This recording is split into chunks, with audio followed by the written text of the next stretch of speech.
अगर आपको 25 साल पहले किसी ने कहा होता कि भारत के सबसे बड़े रेलवे स्टेशन में हिस्सेदारी खरीद लो या देश के सबसे बिजी एयरपोर्ट में हिस्सेदारी खरीद लो, तो शायद आप बिना ज्यादा सोचे पैसा लगा देते। क्योंकि आपको पता है कि इकोनॉमी का हाल कुछ भी हो, ऊपर जाए या नीचे, ट्रेन चलती रहेंगी, एरोप्लेन उड़ते रहेंगे, लोग आते जाते रहेंगे।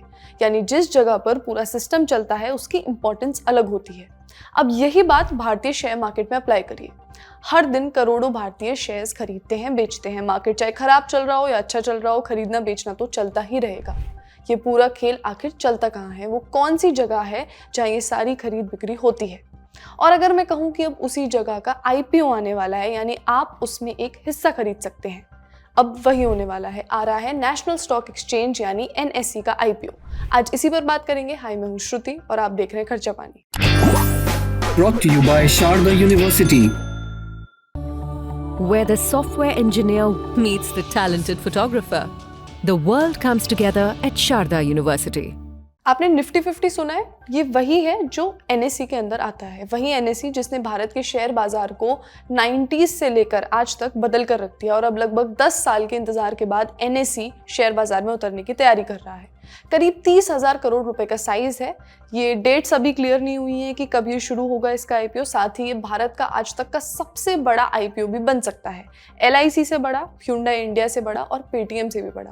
लेकिन कहानी सिर्फ इतनी नहीं है कि एक बड़ा आईपीओ आने वाला है। पिछले 30 साल में हजारों कंपनियां शेयर बाजार में आई। उन्होंने जनता से पैसा जुटाया, लेकिन इस बार पहली बार वो कंपनी सामने आ रही है जिसने इन सभी कंपनीज को पब्लिक के बीच आने का प्लेटफॉर्म दिया। एक बार ये भी समझ लेते हैं कि आईपीओ क्या होता है। मान लीजिए आपके शहर में एक बहुत मशहूर मिठाई की दुकान है। दुकान चलती है, पैसा कमाती है, कस्टमर्स भी बहुत हैं, लेकिन उसका मालिक सिर्फ वही परिवार है जिसने उसने शुरू किया था। एक दिन वो फैमिली फैसला करती है कि अब हम इस दुकान की थोड़ी हिस्सेदारी आम लोगों में भी बांट देंगे। जो चाहे इस बिजनेस में एक छोटा सा हिस्सा खरीद सकता है। बस वही है आईपीओ यानी इनिशियल पब्लिक ऑफरिंग। पहली बार किसी प्राइवेट कंपनी का पब्लिक के लिए खुलना। लेकिन एनएसई का केस बाकी कंपनियों से अलग है। अब बहुत सारे लोग जब एनएसई का नाम सुनते हैं, नेशनल स्टॉक एक्सचेंज का नाम सुनते हैं, लेकिन समझते नहीं है कि असल में है क्या। कंफ्यूजन रहता है निफ्टी और एनएसई को लेकर। सबसे आसान तरीका है इसे एग्जाम्पल से समझना है। सब्जी मंडी होती है। जब आप सब्जी खरीदने जाते हैं तो वहाँ मिलने वाली जो सब्जी है वो एक चीज़ है और जो मंडी है वो दूसरी चीज़ है। मंडी खुद आलू नहीं बेचती। मंडी सिर्फ वो जगह होती है जहाँ बायर और सेलर मिलते हैं। शेयर बाजार में भी बिल्कुल वैसा ही होता है। रिलायंस एक शेयर है, टीसीएस एक है, एचडीएफसी बैंक एक है, लेकिन इनकी खरीद बिक्री जहाँ हो रही है वो है एनएसई। यानी एनएसई खुद कोई शेयर्स नहीं बेचता, वो सिर्फ एक प्लेटफॉर्म देता है जहाँ लाखों करोड़ों इंडियंस एक दूसरे से शेयर खरीद सकते हैं और बेच सकते हैं। आज ये बात बहुत नॉर्मल लगती है, लेकिन 1990s में किसी रेवोल्यूशन से कम नहीं था। तब शेयर बाजार का मतलब होता था बहुत सारा पेपर वर्क, फोन कॉल्स, दलाल और लिमिटेड रीच। एक आम इंसान की भागीदारी लगभग ना के बराबर ही थी। फिर 1992 में एनएसई एस्टैब्लिश हुआ था। उसके बाद 1994 में इलेक्ट्रॉनिक ट्रेडिंग को बड़े पैमाने पर शुरू किया गया। आप आज मोबाइल फोन निकालकर गुरुग्राम, गुवाहाटी, गाजीपुर कहीं पे भी बैठकर कुछ सेकंड में शेयर खरीद लेते हैं। उसके पीछे एनएसई का बहुत बड़ा रोल है। यही एक और नाम आता है जिसे आप रोज सुनते हैं, निफ्टी। निफ्टी ऊपर चला गया, नीचे चला गया, लेकिन निफ्टी और एनएसई एक चीज नहीं है।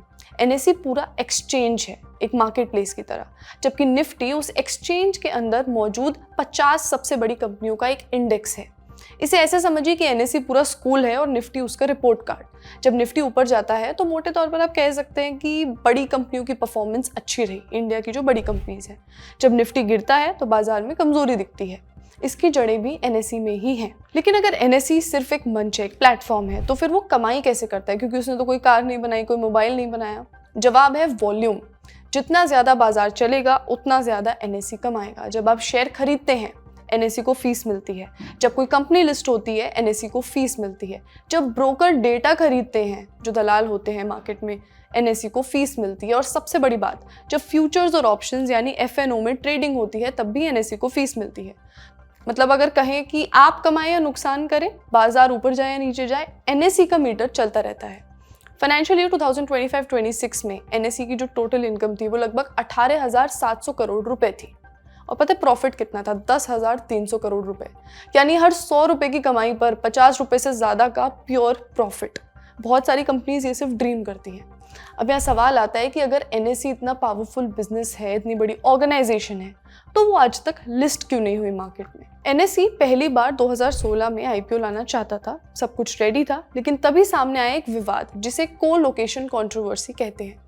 आरोप ये था कि कुछ चुनिंदा ट्रेडर्स को एक्सचेंज के सिस्टम यानी जो सर्वर्स हैं, कंप्यूटर्स हैं, वहाँ तक पहुँचने में कम टाइम लगा दूसरे ट्रेडर्स के कंपैरिजन में। और आपको पता ही है, कुछ मिली सेकेंड्स के कनेक्शन के डिसरप्ट होने से ही शेयर्स के दाम उलट पुलट हो जाते हैं। इससे उन ट्रेडर्स को फ़ायदा हुआ और कुछ को नुकसान। ये मामला रेगुलेटर तक पहुंचा, सेबी तक जांच शुरू हुई, लीगल बैटल्स चली और NSE का IPO रुक गया। फिर साल दर साल खबर आती रही कि अब परमिशन मिलेगी, अब रास्ता साफ होगा, लेकिन हर बार कुछ ना कुछ अटक जाता था। इस बीच भारत का जो IPO मार्केट था वो भी बहुत कुछ चेंज हो रहा था। LIC आ गया था, पेटीएम आ गया, Hyundai इंडिया आ गया, स्टार्टअप्स आए, यूनिकॉर्न्स आए और अरबों रुपए जुटाए गए। 2 ही एक्सचेंजेस भारत में, बॉम्बे स्टॉक एक्सचेंज और नेशनल स्टॉक एक्सचेंज। तो एक अच्छी अपॉर्चुनिटी लॉन्ग टर्म के लिए जो लोग आना चाहते हैं उनके लिए ला सकता है, क्योंकि बहुत बड़ी वॉल्यूम्स नेशनल स्टॉक एक्सचेंज इस समय हैंडल करता है। और इस वक्त नेशनल स्टॉक एक्सचेंज अगर कहें तो स्टॉक मार्केट्स का फलक्रम बन चुका है, मेन स्टे बन चुका है। अपने निवेश की सलाह अपने सेबी रजिस्टर्ड प्रोफेशनल से लीजिए, पर एक एनालिसिस करने पर ऐसा नजर आ रहा है कि लॉन्ग टर्म के लिए NSE का स्टॉक अच्छी बेट बन सकता है। अब आते हैं उस हिस्से पर जिसने इन्वेस्टर्स को सबसे ज्यादा अट्रैक्ट किया है स्टोरी के बारे में। NSE इस IPO के जरिए नया पैसा नहीं जुटा रहा, ये एक तरह का ऑफर फॉर सेल है, यानी कंपनी नए शेयर नहीं इशू कर रही है, बल्कि पुराने इन्वेस्टर्स अपने कुछ शेयर बेच रहे हैं। अब यहाँ एक वर्ड आता है एग्जिट, और एग्जिट को सुनते ही लोगों को लगता है कि शायद इन्वेस्टर्स भाग रहे हैं, एग्जिट कर रहे हैं। ऐसा नहीं है। मान लीजिए आपने 25 साल पहले किसी ज़मीन में इन्वेस्ट किया था, तब उसकी कीमत अगर 2 लाख रुपए थी, आज उसकी 50 करोड़ रुपए हो गई। अब आप उसका एक हिस्सा बेच दें, इसका मतलब ये नहीं है कि आपको उस ज़मीन पर भरोसा नहीं है, इसका मतलब ये है कि आप अपनी इन्वेस्टमेंट का कुछ फ़ायदा उठाना चाहते हैं। NSE में भी कुछ ऐसा ही हो रहा है। स्टेट बैंक ऑफ इंडिया ने NSE में जो हिस्सेदारी खरीदी थी, उसकी जो कुल लागत थी वो लगभग 2 करोड़ रुपए के आसपास बैठती है। आज अगर ये IPO इस तरीके से होता है जैसे प्लान हुआ है, तो वो हिस्सेदारी बेचने पर करीब 5,000 करोड़ रुपए तक की कमाई हो सकती है, यानी कुछ करोड़ों का ही इन्वेस्टमेंट लेकिन 1000 करोड़ों की वैल्यू में चेंज हो चुका है। Bank of Baroda, new India assurance, national insurance, United India insurance और बहुत सारी गवर्नमेंट ऑर्गेनाइजेशंस है जिनकी स्टोरी भी कुछ ऐसी ही है। और शायद यही वजह है कि ये जो IPO है ये इतना चर्चा में है, क्योंकि इन्वेस्टर्स सिर्फ एक कंपनी नहीं देख रहे, वो उस ऑर्गेनाइजेशन को देख रहे हैं जो भारत के कैपिटल मार्केट के बिल्कुल सेंटर में बैठी है। जब ज़्यादा लोग शेयर बाजार में आते हैं, NSE कमाता है। जब ज़्यादा IPO आते हैं, NSE कमाता है। जब ट्रेडिंग बढ़ती है तब NSE कमाता है, और जब भारत की अर्थव्यवस्था बड़ी होती है तब भी किसी न किसी तरह से NSE कमाता है। और अब बाजार तय करेगा कि भारत के सबसे बड़े स्टॉक एक्सचेंज की कीमत आखिर कितनी है। आप इस बारे में क्या सोचते हैं, हमें कमेंट्स में ज़रूर बताएं। आज का खर्चा पानी यहीं तक। अपना ख्याल रखिए और देखते रहिए द ललन टॉप। शुक्रिया।